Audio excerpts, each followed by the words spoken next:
High viewers, నేను గతంలో చెప్పుకున్నా, నేను నమ్మేది సనాతన ధర్మం. అది ఒక జీవన విధానం. నాకంటూ నమ్మకం ఉంది. ఆ నమ్మకం పేరు దేవుడు. నేను పెట్టే ఎఫర్ట్స్ని ప్రాపర్ వేలో పెడితే ఆయన నాకు సాయం చేస్తాడు. ఆ దేవుడికి నేను పెట్టుకున్న పేరు శివుడు. ఇది నా ధర్మ ప్రకారంగా నేను ఫాలో అయ్యేది. దీన్ని ఫాలో అవుతున్న వాళ్ళు చేసే కొన్ని తప్పులు కావచ్చు, కొన్ని వేరే నమ్మకాలు కావచ్చు. అది సొసైటీకి మంచిది కదా అనుకుంటే ఖచ్చితంగా ఎత్తు చూపిస్తా అన్న, ఏళ్ళు పెట్టి ఇది కరెక్ట్ కాదు అన్న. అలా ఇస్లాం అయినా క్రైస్తవమైనా ఏ మతమైనా సరే నేను చెప్పాను. ఇటువంటి మూమెంట్లో గతంలో ఈ పాస్టర్లు ఈ క్రైస్తవులకు సంబంధించిన కూటములను ఏదో నిర్వహిస్తూ ఉంటారు. అక్కడ కొబ్బరి నూనె పెట్టి ఆ రోగం తగ్గిద్ది, ఈ రోగం తగ్గిద్ది అమ్ముతూ ఉంటే అది తీసుకొచ్చి అమాయకులు వాడుకుంటూ ఉంటారు. తర్వాత కొంతమందిని వాంటెడ్గా ఆడికి పిలిపించి వాళ్ళ చేత యాక్టింగ్ చేపిస్తూ అసలు భయంకరంగా అన్నట్టు కింద పడుతుంది కావచ్చు, పై గిలగల కొట్టుకోవడం రకరకాలుగా చేపిస్తూ అప్పటి వరకు మేము అసలు నడవలేని వాళ్ళు మాకు నడక వచ్చేసింది, పరిగెడుతున్నాను నేను అన్నట్టు ట్రాన్స్ మూవీలు చూపిస్తారు కదా, ఎగ్జాక్ట్గా అటువంటివి. అటువంటిప్పుడు నేను తప్పు ఇది అని చెప్పేసి అన్నాను.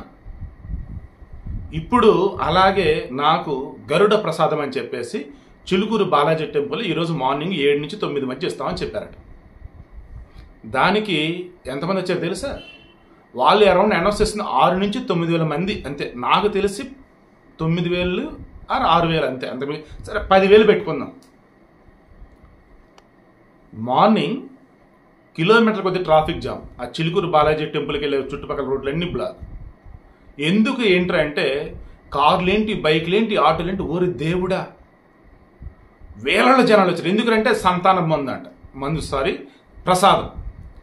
సంతానం కలిగేందుకు ఈ ప్రసాదం సాయం హెల్ప్ అవుతారు. ఎవ్రీ ఇయర్ శ్రీరామనవమి అయిపోయిన తర్వాత అంటే దశమి అప్పటి నుంచి బ్రహ్మోత్సవం నిర్వహిస్తూ ఉంటారు. ఈ నెల 24, 25 ఆ బ్రహ్మోత్సవాలు కంప్లీట్ అవుతాయి.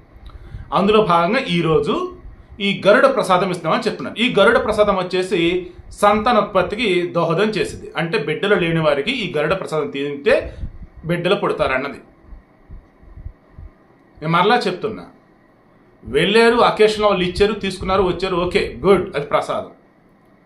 పర్టికులర్గా ఒక రోజు అని చెప్పి ఈ రోజు ఇచ్చేదాని వల్ల మీకు పిల్లలు పుడతారు, ఈ రోజు ఇచ్చేదాని వల్ల మీకు రోగాలు తగ్గుతాయి, ఈ రోజు ఇచ్చేదాని వల్ల మీకు వచ్చేసి ఆస్తి వచ్చిద్ది, జాబ్ వచ్చిద్ది, ఇలా చెప్తే ఎందుకంత ఫూలిష్గా ఉంటారో నాకు అర్థం కావట్లా.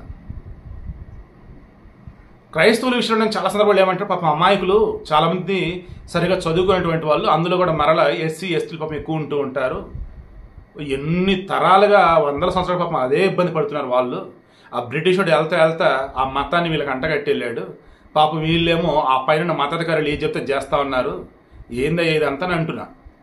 మరి ఇప్పుడు ఎక్కడ ఓసీలు, బీసీలు, ఎస్సీలు, ఎస్టీలు అంతా ఉన్నారు. అందం చదువుకున్న వాళ్ళు కారంలో వస్తున్నట్టు ధనవంతులు.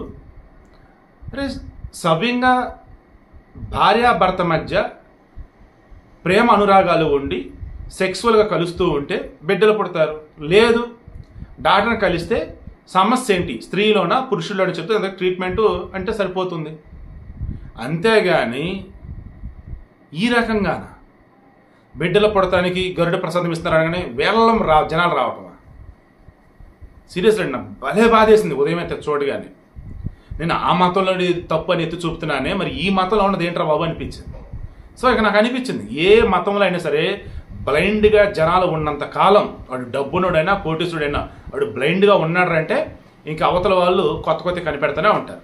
మరి చిలుకూరు బాలాజీ టెంపుల్కి సంబంధించిన మరలా చెప్తా, అక్కడ వచ్చేసి హుండీ ఉండవు. దేవుడిని నువ్వు చక్కగా కళ్ళు తెరిచి చూస్తూ ఉండొచ్చు. అండ్ మిగతా గుడికి ఆ గుడికి చాలా డిఫరెన్స్ అనేది ఉంటుంది.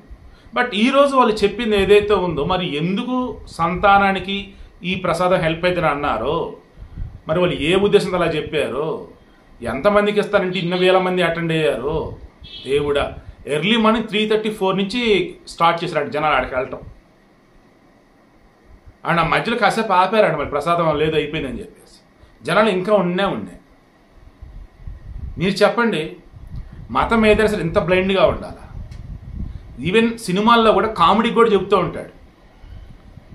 ధర్మార్ సుబ్రహ్మణ్యం కాదు, కృష్ణ భగవాన్ అనుకుంటా,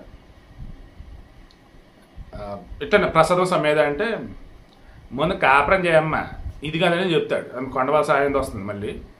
సో ఎటకారం అయినా సరే గుర్తుంచుకోండి, ఆ స్వామీజీలు ఉన్న బాబాజీలు ఉన్నటువంటి వాళ్ళు లోపల డైలాగులు పక్కనతో డైలాగ్ కొడతా ఉంటారు. పిల్లలు పుట్టాలి ఏం చేయాలి చెప్పండి, నా దగ్గరికి వస్తారేంట్రా వాళ్ళు మొగుడితో కాపురం చేయకుండా అని పక్కన డైలాగ్ కొడతాడు. ఈవెన్ ఒకళ్ళు మగోడు వచ్చాడనుకో, వెళ్ళి మీ ఆవిడతో కాపురం చేసుకోరా, నా దగ్గరికి వచ్చి మందులు అడుగుతావేంట్రా బాబు, నా దగ్గరికి వచ్చేసి మంత్రాలు అడుగుతావు, నా దగ్గరికి వచ్చేసి విభూతి అడుగుతావేంట్రా బాబు అని చెప్పేసి అంటూ ఉంటారు.